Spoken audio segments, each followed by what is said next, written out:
창세기 12장 1절부터 9절까지의 말씀 제가 봉독을 합니다. 여호와께서 아브라함에게 이르시되 너는 너의 고향과 친척과 아버지의 집을 떠나 내가 내게 보여줄 땅으로 가라. 내가 너로 큰 민족을 이루고 내게 복을 주어 내 이름을 창대하게 하리니 너는 복이 될지라.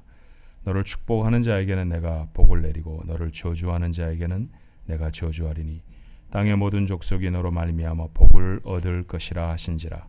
이에 아브라함이 여호와의 말씀을 따라 갔고 롯도 그와 함께 갔으며 아브라함이 하란을 떠날 때 75세였더라. 아브라함이 그의 아내 사레와 조카 롯과 하란에서 모은 모든 소유와 얻은 사람들을 이끌고 가나안 땅으로 가려고 떠나서 마침내 가나안 땅에 들어갔더라. 아브라함이 그 땅을 지나 세겜 땅 모래 상수리 나무에 이르니 그때 가나안 사람이 그 땅에 거주하였더라. 여호와께서 아브라함에게 나타나 이르시되 내가 이 땅을 내 자손에게 주리라 하신지라. 자기에게 나타나신 여호와께 그가 그곳에서 제단을 쌓고 거기서 베델 동쪽 산으로 옮겨 장막을 치니 서쪽은 베델이요 동쪽은 아이라. 그가 그곳에서 여호와께 제단을 쌓고 여호와 이름을 부르더니 점점 남방으로 옮겨 갔더라. 아멘. 새해가 되어지면 인사를 나누죠. 가장 부지런히 하는, 가장 많이 하는 인사가 뭡니까? 새해가 됐을 때 나누는 인사요. 첫 번째 시간에 올해 처음 누군가를 만났을 때 하는 인사가 뭐죠? 복 많이 받으세요. 복 참 좋아합니다. 복 좋아하니까 우리가 처음 만났을 때 첫 시간에도 이렇게 복을 빌어주는 거 아닌가 하는 생각이 들어요. 그러고 보니까 정말 우리가 복을 좋아하더라고요. 밥 숟가락에도 복이라고 써놨고요. 요즘은 좀 그런 그릇이 많지 않습니다만 그릇에도 복이라고 써놨습니다. 이부자리에도 벽에도 이불에도 복이라고 쓰여진 이불들이 제법 많았습니다. 여자들은 한복에도 복이라고 새겨갖고 써서 입고 다니죠. 심지어는 무슨 얘기인지 여러분 잘 모르실지도 모르겠습니다만 이동식 화장실에도 복이라고 써놨던 것 같아요. 뭔지 모르십니까? 옛날에 있어 지금은 다 사라져버린 것인데 그렇죠. 참 복을 좋아합니다. 그래서 우리가 좋아하는 것으로 한번 인사했으면 좋겠어요. 새해가 된 지 좀 됐지만 꼭 이게 뭐 새해 첫날 하라는 법 없지 않습니까? 옆에 분들하고 같이 한번 인사하십시다. 복이 되시기를 바랍니다. 복이 되시기 바랍니다.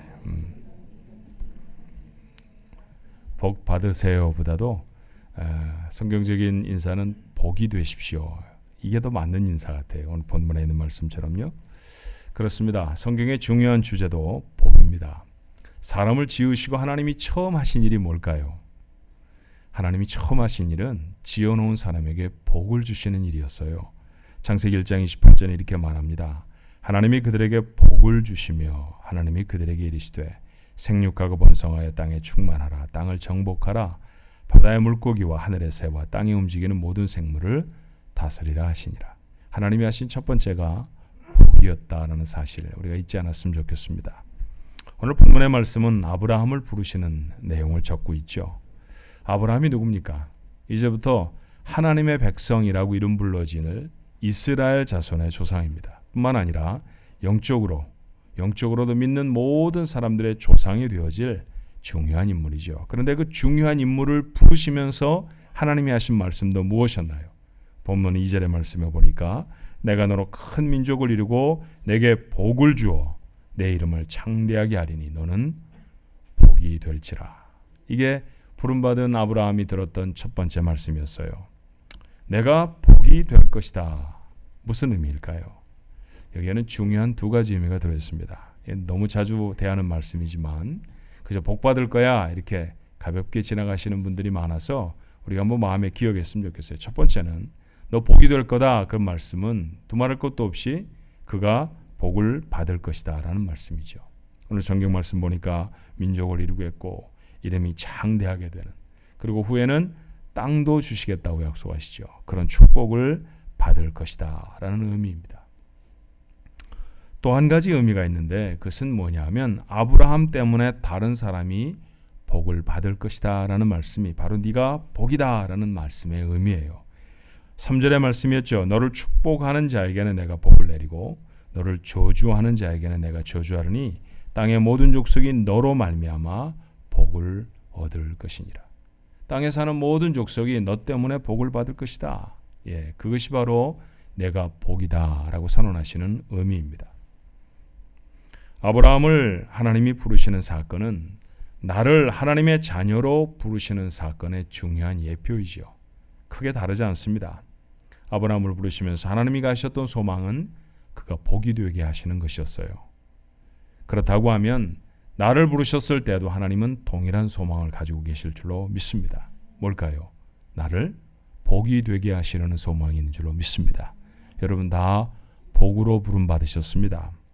그렇다고 하면 아브라함이 이 부름에 어떻게 응답하는가, 어떻게 반응하는가라는 것은 복으로 불리워진 사람들이 어떻게 살아가야 할 것인가에 대한 굉장히 중요한 지침이 되죠.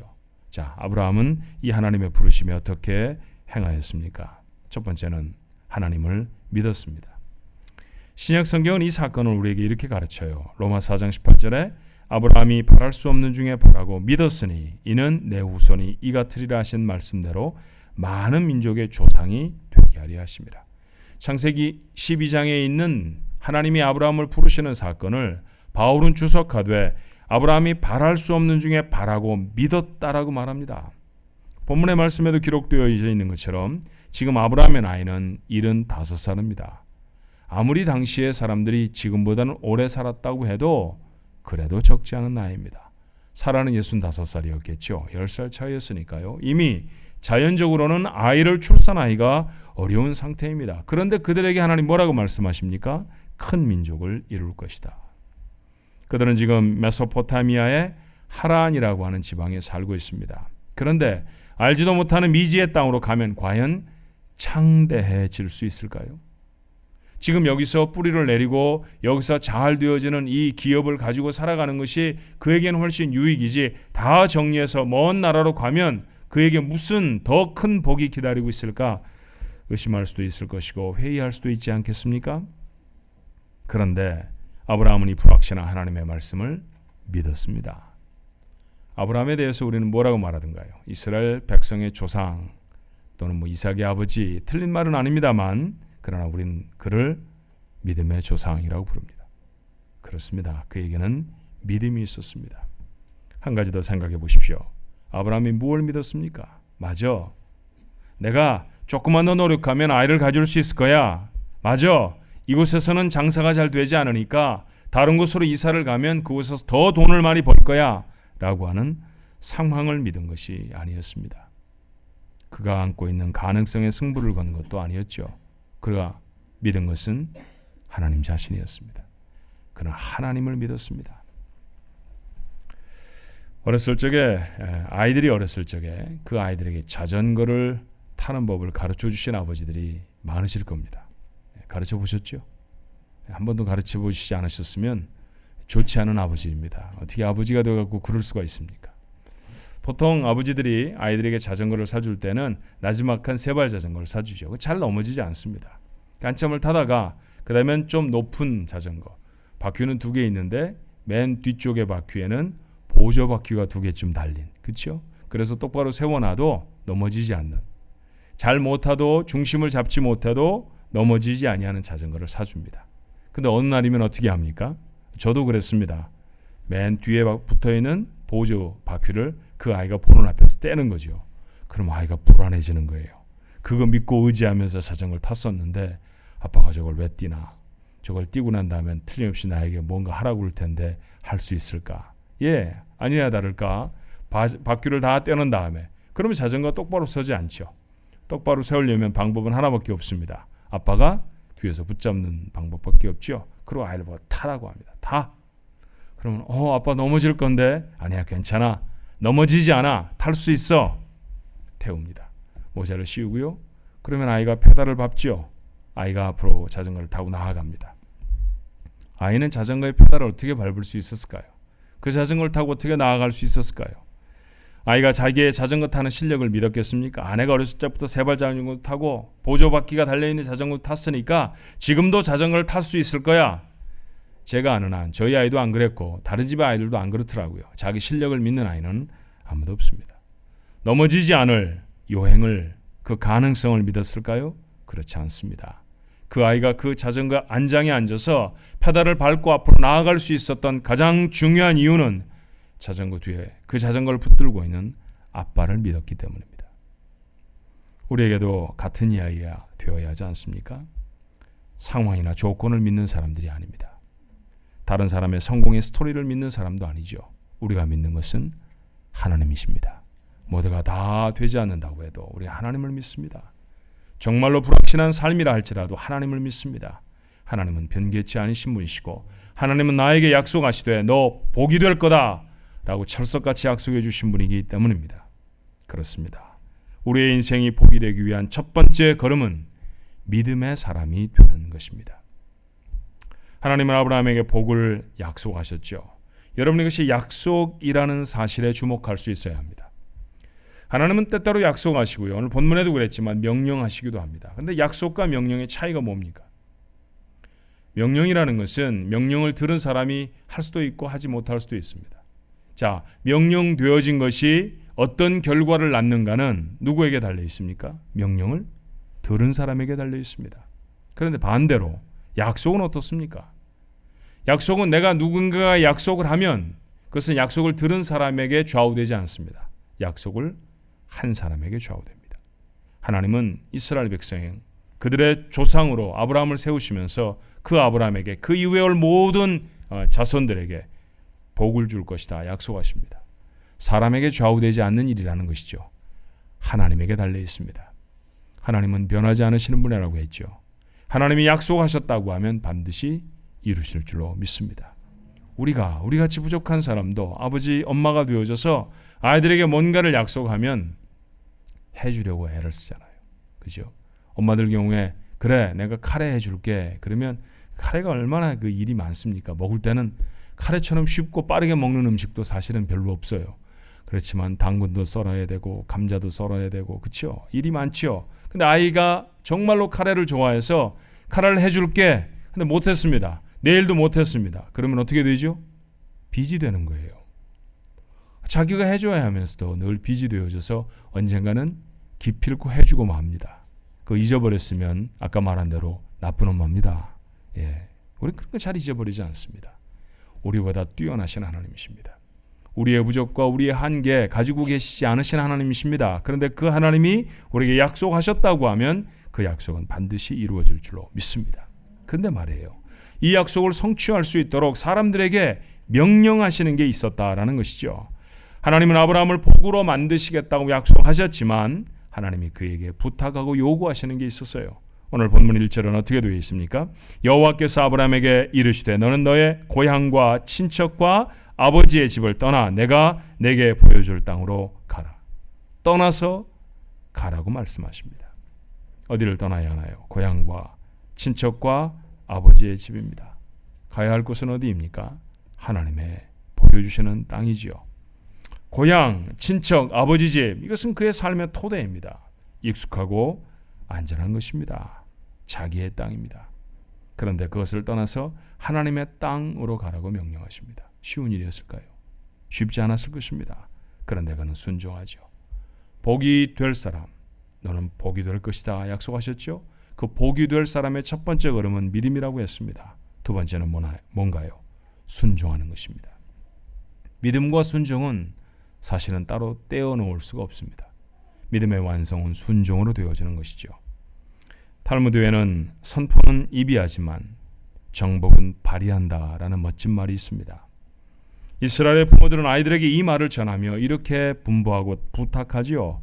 입보다 발이 큰 사람이 되라. 그렇죠? 자, 올해 우리 교회의 표가 사명에 충실한 교회가 되겠습니다라는 것입니다. 그 말씀을 다른 말로 말하면 입보다 발이 크십시다 라는 말의 다름이 아닙니다. 여러분도 선포하고 입으로 시인하는 것보다 행동하는 여러분의 걸음의 보폭이 더 커지시기를 주님의 이름으로 축원합니다. 입으로 아무리 믿음을 고백해도 그 말씀에 순종하지 않으면 그 복 누리지 못합니다. 선포되어진 축복을 기쁨으로 누리는 사람은 성경 속에도 우리의 삶 속에서 만나는 사람들 가운데도 예외 없이 순종하는 사람들이었다는 사실을 놓치지 마십시오. 우리에게도 떠나기 어려운 것들이 참 많이 있습니다. 내게도 익숙한 세속적인 삶이 있죠. 얼마나 세상적인 삶이 우리에게 익숙한지 몰라요. 그것을 끊고 신앙적인 삶으로 돌아오는 것 참 어렵습니다. 예배를 드리는 것만 해도 그렇지 않아요, 여러분?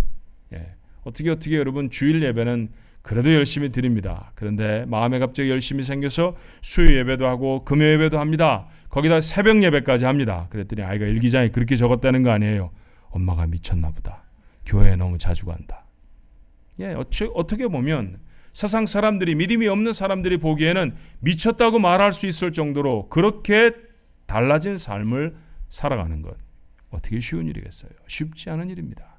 그런데 여러분, 그 삶을 결단하고 그렇게 하나님 앞에 나오는 것, 오늘 이 시간에도 그렇잖아요. 일부 예배 나오신 분들, 생활에 좀 분주한 분들이 많이 계십니다. 정말 쉬고 싶지 않으셨어요? 발을 쭉 뻗고 하루쯤 쉬었으면 그렇게 생각되지 않으셨습니까? 그래도 옷을 입고 자리에서 일어나서 다시 단장을 하고 하나님의 교회로 나오는 까닭이 무엇입니까? 여러분 속에 믿음이 있기 때문입니다. 그리고 여러분에게 떨어진 믿음대로 하나님이 말씀하신 대로 순종하기 위해 순종의 걸음을 떼어놓은 사람들인 줄로 믿습니다. 쉽지 않은 일입니다. 그러나 이것이 복이 되는 사람들이 해야 할 일임을 기억하셔야 합니다. 얼마나 우리의 삶에 건강하지 못한 습관들이 있는지 몰라요. 말씀을 잘 새겨 쓰셔야 합니다. 건강을 해치는 습관이라는 뜻이 아니라 많이 먹는다든지 주님을 섬긴다든지, 이 주님이 하늘에 계신 주님과 다른 한자인 걸 여러분이 아실 거예요. 아마 참이슬이라든지 이런 거 있잖아요. 그렇죠? 그런 주님을 아직도 섬기시는 분이 계십니까? 먹어도 배가 부르지 않는 구름 과자를 아직도 열심히 잡수시는 분들도 계시죠. 건강에도 유해가 되어지지만 신앙에 아무런 유익이 없는 것 아니에요.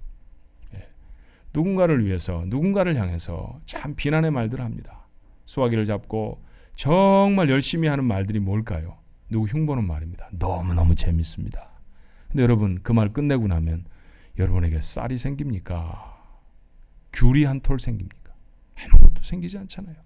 너무너무 허전하고 어렵지만 우리는 그런 습관에 푹 빠져서 정말 잘 헤어나오지를 못합니다. 하나님이 우리에게 명령하시죠. 복이 되려고 하면 떠나야 된다. 나에게 익숙한 삶입니다. 내게 편안한 것입니다. 그거 하면 참 재밌습니다. 그런데 그거 떠나서 하나님이 말씀하시는 것으로 순종하며 살으라고 말씀하십니다. 그 결단의 삶을 감당하느니 그가 복이 될 줄로 믿습니다.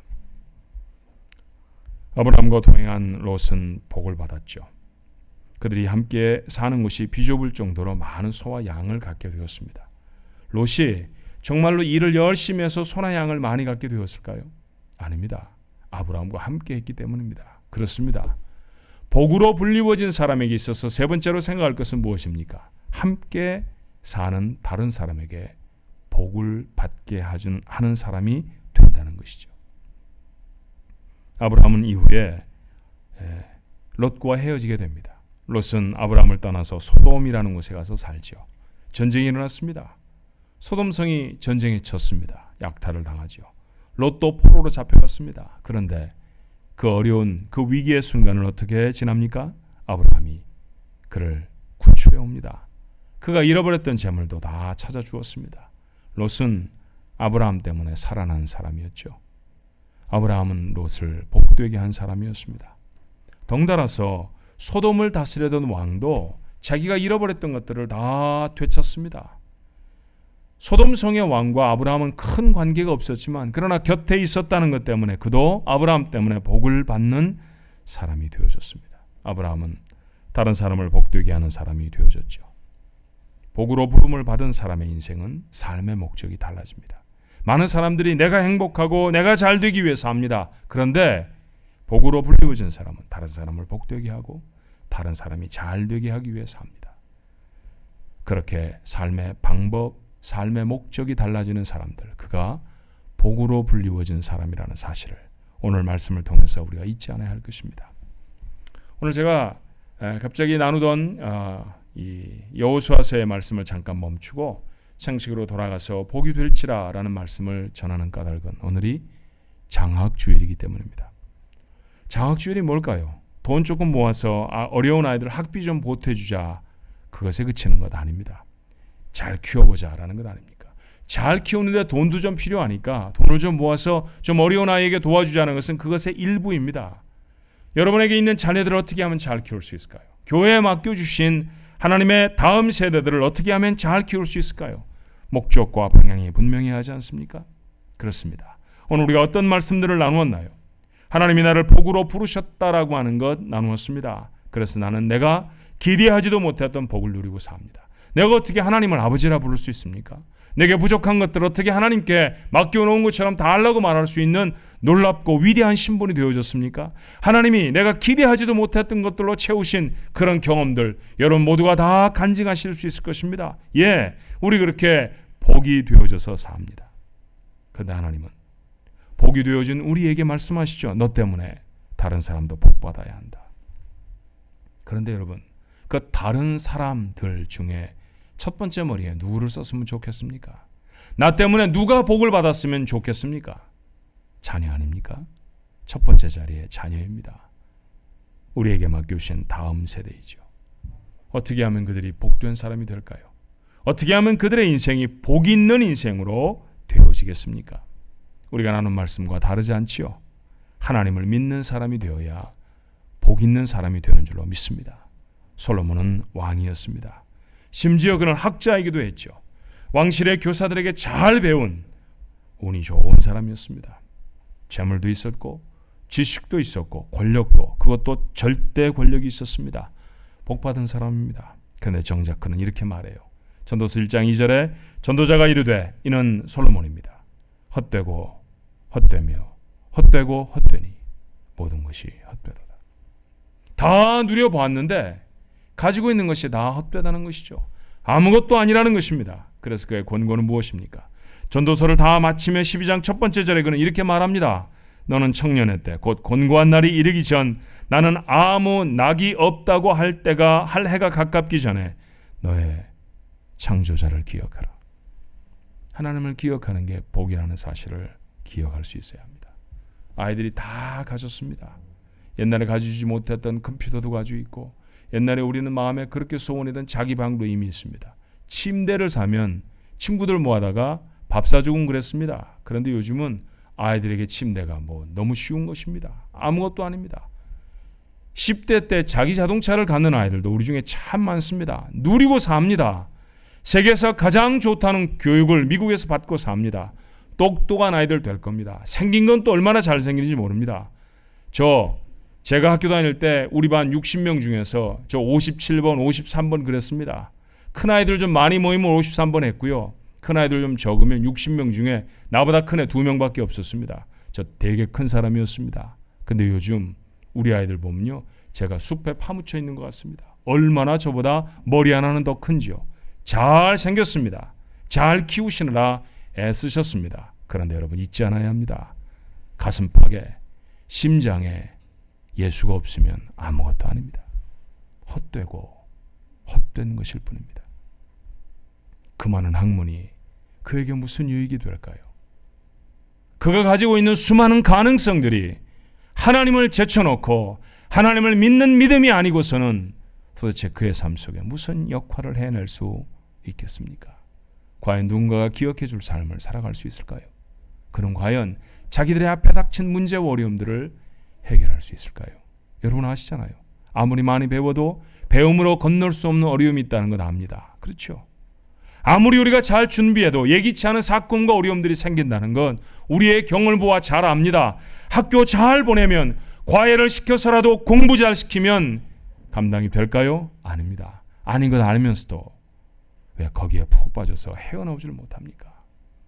정말로 그 아이가 이길 수 있는 힘은, 그 아이에게 주어진 삶의 자리에서 승리할 수 있는 힘은 그가 품고 있는 하나님입니다. 하나님에게서 옵니다. 하나님을 모르면 아무것도 가지고 있지 않은 자입니다. 하나님을 가지고 있으면 조금 부족해도 다 감당하고 다 갖게 되어지는 복이 될 줄로 믿습니다. 믿음을 심는 일, 그게 자녀를 향한 목표가 되어져야 합니다. 우리 교회 2세들에게, 우리 교회에 맡겨주신 다음 세대들에게 교회가 가지고 있는 소망이 무엇이어야 합니까? 그들에게 믿음이 심겨지는 일입니다. 이 일을 위해 쓰고, 이 일을 위해 기도하고, 이 일을 위해 노력하는 교회가 되어져야 할 줄로 믿습니다. 또 한 가지는 무엇이었나요? 하나님을 가슴에 품고만 있으면 안 되죠. 그 하나님이 말씀하시는 것에, 그 하나님이 원하시는 것에 순종할 수 있어야 하지 않습니까? 그렇습니다. 정말로 복 있는 인생은 하나님께 순종하는 사람이라는 것 우리가 알아야 합니다. 둘러보면 온통 죄가 가득한 세상 아닙니까? 사람들은 욕망의 포로가 되어서 삽니다. 욕심의 노예가 되어져서 살아가고 있습니다. 전보다도 훨씬 더 많은 돈을 버는데도 엄마 돈을 버느라고 바빠서 집에 갈 수가 없어요. 이런 얘기를 하는 아들, 딸들의 이야기를 여러분 너무 자주 접하고 있지 않아요? 그거 반만 가져도 충분히 삽니다. 그런데 아이들이 정신을 차리지는 못합니다. 무엇에 그렇게 바쁜 것일까요? 그래서 배우자를 찾는 일도 하지 못하고요. 그래서 마땅히 가야 할 곳들 가지 못합니다. 어딜까요? 교회 아닙니까? 하나님 앞에 아닙니까? 너무 바쁘고 너무 분주해서 하나님 앞에 나설 줄 모릅니다. 세상의 법을 따라가는 자들이 과연 하나님의 허락하시는 축복을 담을 수 있을까요? 하나님께 순종하는 이들이 하나님이 예비하신 축복을 받게 될 줄로 믿습니다. 하나님의 말씀에 순종하는 자들로 키워내야 합니다. 마지막 세 번째로 다른 사람을 복되게 하는 사람이라고 했죠. 아이들도 그렇게 키워야 합니다. 우리 아이의 목적과 방향이 무엇입니까? 아이에게 좋은 직업을 가지라고 말합니다. 그러며 우리 마음속에, 아니 입술로 그 마음을 꺼내서 아이들에게 말할 때 그렇게 말하지 않으셨습니까? 다 너 잘되라고 하는 거야. 아닙니다. 너 잘되라고 하는 일 아닙니다. 네가 다른 사람을 잘되는 인생이 되어져야 한다고 가르쳐야 옳습니다. 우리말에 공부해서 남 주냐 이런 말이 있습니다. 바꿔야 합니다. 공부해서 남 줘야 합니다. 남 주지 않는 공부 무엇에다 씁니까?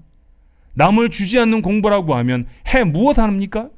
남에게 유익을 주지 않는 물질이라고 하면 그거 아무리 많이 가지고 있어서 무엇 합니까? 세상에 돈이 많은 곳은 은행입니다. 은행이 도대체 무엇을 합니까? 남에게 도움을 주지 않으면, 필요한 곳에 돈을 내주지 않으면 은행은 그저 금고에 불과합니다. 여러분 자녀가 쇳덩어리 금고가 됐으면 좋겠습니까? 아니잖아요. 우리 아이들에게, 우리의 자녀들에게 목표와 소망을 갖고 있다고 하면 너 때문에 누군가는 복을 받아야 한다고 가르쳐줘야 하는 것 아닙니까? 맞습니다. 그것이 우리의 소망이고, 그것이 우리의 기도고, 그것이 우리의 가르침이 되어져야 할 줄로 믿습니다. 요셉은 노예로 잡혀갔죠. 그렇지만 이집트의 총리가 됩니다. 그리고 이집트도 바로도 살려냈습니다. 에스더는 외국에서 부모도 잃고 살아가던 불쌍한 여자였습니다. 그러나 그녀는 페르시아의 왕비가 되지요. 그리고 그 땅에 옮겨와 살던 유대 민족을 살려냅니다. 그들 모두 하나님 믿는 사람들이었죠. 그들 모두 아무리 환경이 어려워도 하나님의 말씀에 순종하는 사람들이었습니다. 이게 우리의 자녀들의 삶의 목표가 되어야 하지 않습니까? 이것이 우리 교회에 맡겨주신 다음 세대를 향한 목표가 되어져야 하지 않을까요? 우리는 복으로 부름을 받았습니다. 내게 복을 주실 뿐만 아니라 나 때문에 다른 사람도 복을 받아야 하는 그런 복입니다. 나 때문에 내 자녀가, 우리 교회에 주신 다음 세대들이 복을 받아야 할 줄로 믿습니다. 믿음을 가진 사람, 순종하는 사람, 하나님의 말씀에 말이죠. 그리고 다른 사람을 복되게 하리라 라고 하는 삶의 목표를 가진 사람, 그런 사람들로 키워내십시오. 그런 사람들로 교회의 다음 세대를 키워내야 할 줄로 믿습니다. 장학주일, 헌금한 하나님 앞에 드리는 것 아니라 이 사명을 새롭게 하는 귀하고 복된 주일이 되시기를 주님의 이름으로 축원합니다. 기도하십시다. 소유한 것이 한두 가지가 아닙니다. 저희들의 옷장에는 옷이 그득하고 저희들의 차고에는 차도 여러 대입니다. 저희들은 돈도 좀 있습니다. 저희들 하고 싶은 것 참 많이 하도록 베풀어 주신 게 참 많습니다. 그런데 하나님, 가진 모두를 다 한쪽 저울에 올려놓고 다른 쪽 저울에 내 자녀를 올려놓으면 내 자녀를 올려놓은 쪽이 훨씬 무겁습니다. 그것보다 더 소중한 게 없습니다. 나를 복으로 불러주신 하나님 감사합니다. 그런데 나에게서 이 복이 끊어지지 않게 하옵소서. 내 자녀에게도 이 복이 더 크게 전해질 수 있게 도와주시옵소서. 교회를 축복해 주시는 하나님 감사합니다. 샌프란시스코 지역에 아버지 하나님의 뜻을 감당할 수 있는 행복하고 좋은 교회로 아버지 하나님 키워주신 것 너무 감사합니다. 그러나 우리에게 주신 이 축복이 우리에 대해서 끊어지지 않게 하여 주옵소서. 우리에게 주어진 다음 세대에게도 하나님이 놀라운 복이 전해지게 하여 주옵소서. 복 복으로 불려진 사람들이 어떤 자인지 아브라함의 부르심을 보며 생각했습니다. 믿음을 가진 사람이었습니다. 하나님께 순종하는 사람이었습니다. 다른 사람을 복되게 하는 인생이었습니다. 그렇습니다. 우리의 자녀들도 그렇게 변화될 수 있게 축복하여 주시옵소서. 그것이 우리가 자녀를 가르치는 방향이 될 수 있게 하시고 목표가 될 수 있게 하시고 우리 하나님을 향해 기도하는 기도의 제목들이 되어지게 축복해 주시옵소서. 교회에서 자라는 귀한 생명들 모두 다 믿음 가진 자녀들로 자라게 하시고 하나님의 말씀에 세상이 아닙니다. 세상이 아무리 번잡하고 세상이 아무리 무섭게 요구를 해도 그 요구에 순종하는 자가 아니라 하나님의 말씀에 생명을 거는 자들로 키워내게 하여 주옵소서. 그래서 저들 때문에 한 민족이 한 나라가 복받게 하여 주시옵시고 곁에 있는 사람들이 복받게 되어지는 놀라운 은혜가 하나님 일어나게 하여 주옵소서. 장학주의를 지나며 이 사명을 마음에 다시 심는 귀한 줄이 되게 하시고 이렇게 사명을 가지며 모아준 귀한 물질이 그 사명을 감당하는 데 복되게 쓰여지게 하옵소서. 예수님 이름으로 감사하며 기도하옵나이다. 아멘.